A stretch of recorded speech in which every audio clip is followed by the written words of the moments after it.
In the year 2000, two men flew to Dallas, Texas to sell a small, money-losing company. It was bleeding cash. It had a few 100,000 subscribers and a name nobody could quite pronounce. They walked into the headquarters of the most powerful video rental empire on Earth. 9,000 stores, billions in revenue, a brand so dominant that going to Blockbuster had become a verb. And they offered to sell their entire company for $50 million. The room laughed at them. That small company was Netflix. 10 years later, the company that laughed was dead. And Netflix was worth more than every video rental store in history, combined. I'm Mort. I do autopsies on dead companies. And this one did not die of natural causes. This was a slow, self-inflicted death, dragged out over a decade, and the murder weapon was something Blockbuster loved more than its own customers. Worse than that, this company was handed the cure twice and turned it down both times. Let's open it up. To understand how it died, you have to understand how enormous it became. 1985, Dallas, Texas. A software entrepreneur named David Cook runs a company that writes database software for the oil industry. Then, oil prices crash, his biggest market evaporates, and Cook needs a new business. His wife, Sandy, points him toward video rental, which in 1985 was a grimy, fragmented mess of little mom-and-pop shops, sticky floors, tiny selections. The new releases always rented out, and, very often, an adult film curtain hangs in the back. Everyone else looked at that and saw a seedy little corner trade. Cook looked at it and saw a database problem. Thousands of tiny stores, none of them tracking what people actually wanted to watch. To a software man, that was an opportunity, sitting in plain sight. So he built the thing those mom-and-pop shops never could. A video store that ran like software. He opened the first Blockbuster in October of 1985. Every single tape was barcoded. Every rental was tracked. A central computer told each store exactly what its specific neighborhood liked to watch, and stocked dozens of copies of the big hits so that you, the customer, rarely went home empty-handed. Bright lights, clean blue and yellow carpet, and a hard rule that set it apart from the competition. No adult films ever. It was deliberately, aggressively family-friendly. It was clean, it was huge, and underneath the friendly carpet, it was a machine. But David Cook, the software founder, would not be the man who turned it into an empire. In 1987, an investor named Wayne Huizenga bought a major stake, and within a couple of years, Cook was gone, and Huizenga was running the show. Now, Huizenga was not a movie man. He didn't especially care about movies at all. What Huizenga knew how to do was take a boring business and scale it into a giant. He had already done it once. He'd turned a single garbage truck into Waste Management, the largest waste disposal company in the world. He looked at Blockbuster and saw the exact same play. A dull, repeatable, cash-generating business multiplied by relentless, almost violent expansion. And expand it did. At its peak, Blockbuster was opening a new store somewhere on the planet roughly every 24 hours. A store. A day. They bought up regional chains. They franchised. They planted blue and yellow boxes on corners across America and then across the world. By the early 90s, it had stopped being a video shop and had become a ritual. Friday night. The whole family is piling into the car, the towering wall of new releases. The little plastic membership card, the democratic agony of getting 4 people to agree on one movie, and then, at the counter, the candy was priced like it had been carved out of gold. By 1994, this thing Huizenga had built was so valuable that the entertainment giant Viacom bought it for around $8 billion. $8 billion. The patient on my table was at the absolute peak of its powers, which, in my line of work, is almost always exactly when the rot sets in. At this point on the table, the patient looks perfect. Strong heartbeat, billions in the bank. A new, deep-pocketed parent company. If I'd been called in here in 1994, I'd have told you this body would outlive us all. But every autopsy I do, the cause of death was already inside the patient at the peak. You just couldn't see it yet. So let's find it. Let's talk about how Blockbuster actually made its money. Here it is. The murder weapon. Late fees. You rented a tape, you were given a due date, and if you brought it back even 1 day late, Blockbuster charged you a penalty. Simple. And it added up. At the peak, late fees generated something on the order of $800 million a year. Let me say that again, because people assume it was a minor annoyance. It was not minor. Late fees were a load-bearing pillar of the entire business. One of the single most profitable things the company did. Blockbuster was not just a company that rented you movies. It was a company that made a fortune punishing you for keeping them too long. And the customers hated it. Not a mild dislike. A specific, burning personal hatred. You forgot to return a tape. You got dinged $5, and the whole warm Friday night ritual soured into resentment at the counter. There were lawsuits. There were settlements. Surveys put late fees at the very top of what people loathed about the company. And here is the thing you have to hold on to for the rest of this autopsy. The company knew. They knew their customers hated it. And they kept doing it because the money was simply too good to give up. The thing the customers hated most was the thing the company could least afford to lose. Remember that. In 1997, that hatred found a face. The popular origin story goes like this. A software engineer named Reed Hastings rented a copy of Apollo 13, returned it about 6 weeks late, and got hit with a $40 late fee. Whether that tale is exactly true, or just polished smooth for the telling, the idea behind it was lethal. Hastings, together with his partner Mark Randolph, founded a company built around a single dangerous question. What if there were no late fees? Ever? Their company was called Netflix. You went to a website, you picked your movies, and Netflix mailed you DVDs in a red envelope. You kept them as long as you wanted. A day, a week, a month. No penalty. When you were done, you dropped them back in the mail and the next ones came. And crucially, you paid one flat fee a month. No store, no counter, no due date, no punishment. It was, in essence, everything Blockbuster offered, minus the single thing every customer despised. Now, and this matters, Netflix in the year 2000 was not a juggernaut. It was small, it had a few 100,000 subscribers, and it was losing money hand over fist on shipping and DVDs. Reed Hastings genuinely wanted a way out, so he and Randolph flew to Dallas and offered Blockbuster a deal. Buy Netflix outright for $50 million and let them run it as Blockbuster's online division. Blockbuster's brand plus Netflix's model. On paper, it was a gift. And from Blockbuster's side of that table, turning it down almost made sense. Try to see what they saw.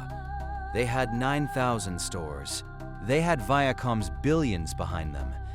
They had the most valuable, most recognized brand in the entire industry. And across the table sat two guys from California with a tiny, unprofitable mail-order DVD website, asking for $50 million. Why on earth would a giant pay $50 million for a money-losing curiosity it was certain it could just crush on its own? So they laughed, and they passed. It was, very probably, the single most expensive word, no, in modern business history. There's a second wound here, and it's upstream. Remember Viacom, the giant that bought Blockbuster for $8 billion? Viacom's boss, Sumner Redstone, didn't buy Blockbuster because he loved video stores. He bought it largely because it threw off enormous amounts of cash he wanted to fund other ambitions. For years, Blockbuster was treated less like a business to be nurtured and more like an ATM to be drained.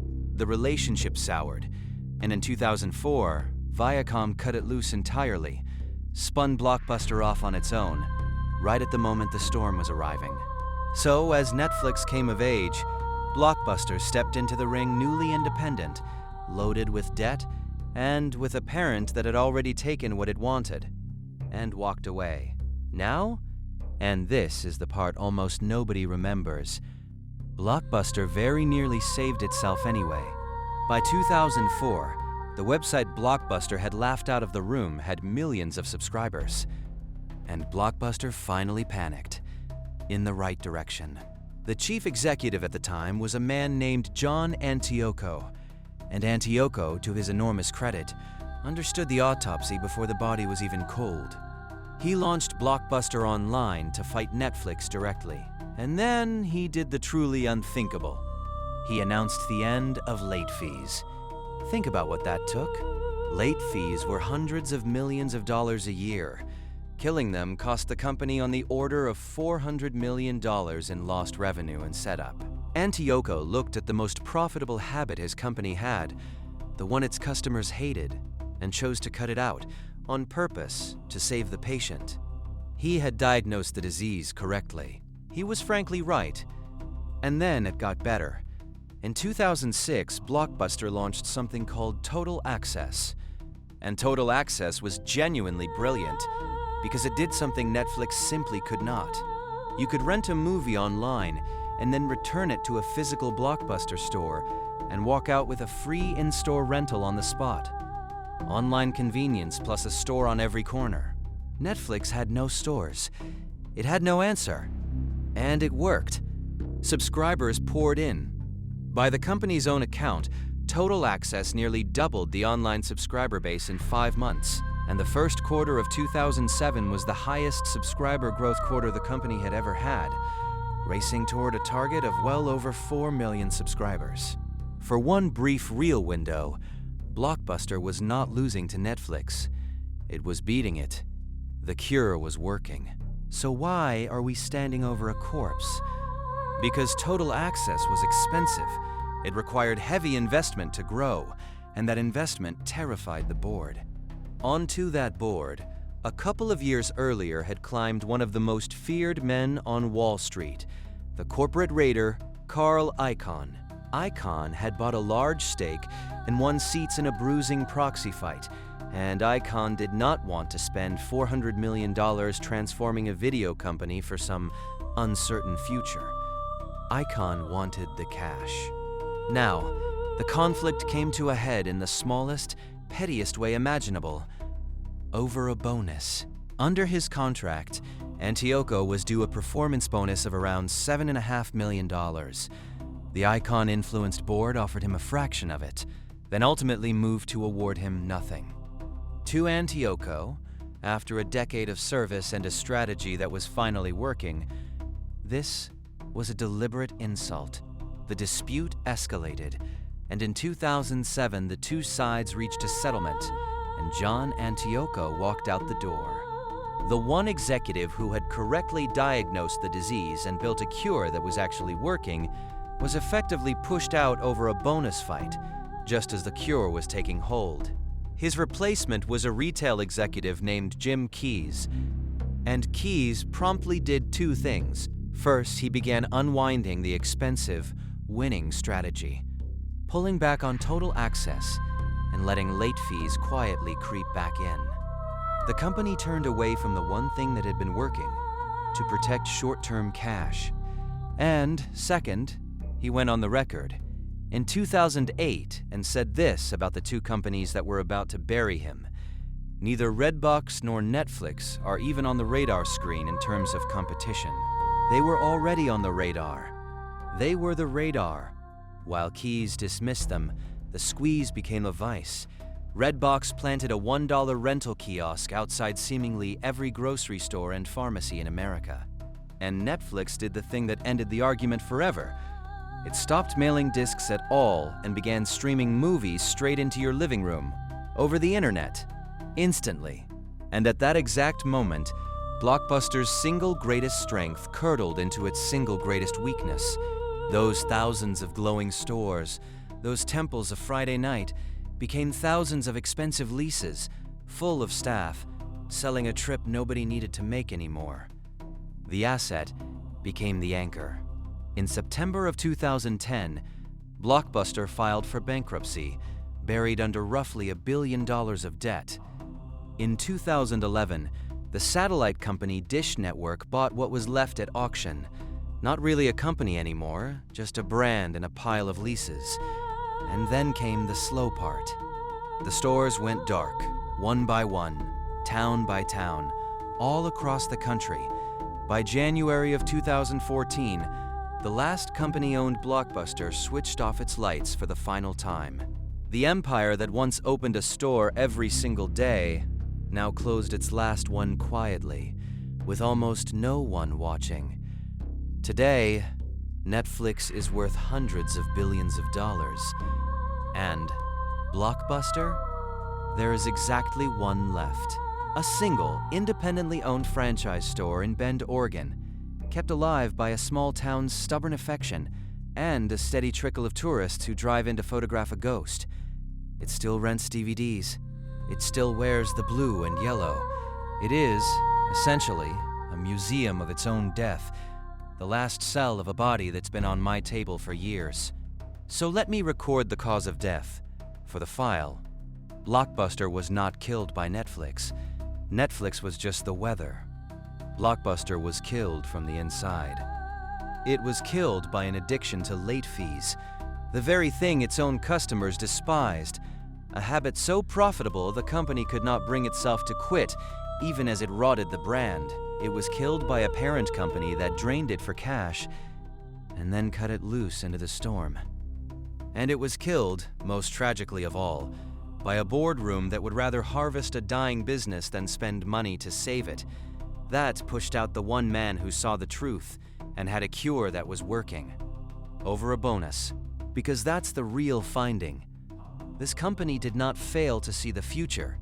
It saw the future for $50 million and laughed. It then built the future itself, with total access, and it was winning. And it killed that too, to protect the cash already in its hand. Cause of death.